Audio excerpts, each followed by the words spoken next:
Good evening. Freak weather has hit a Perth construction site, blowing apart a platform and sending workers flying.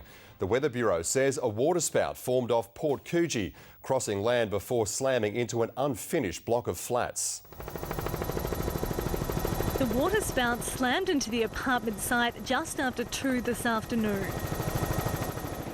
Workers were standing on these yellow platforms that now lie scattered everywhere. It would have been terrifying. And it just took off, like all these pans started flying everywhere, then started hitting people like in the face. And what did you feel like when you saw that? What was the reaction for the workers? Pretty scared.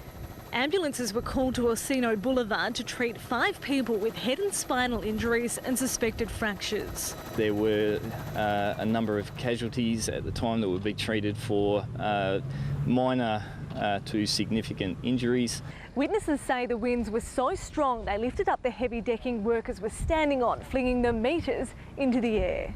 Some then fell 3 metres as the scaffold collapsed onto the concrete base below. The crane operator watched the carnage unfold from 30 metres up.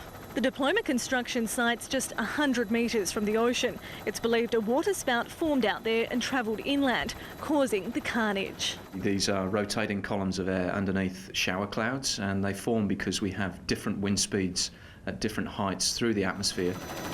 WorkSafe and police will investigate. Emma Sheridan, 9 News.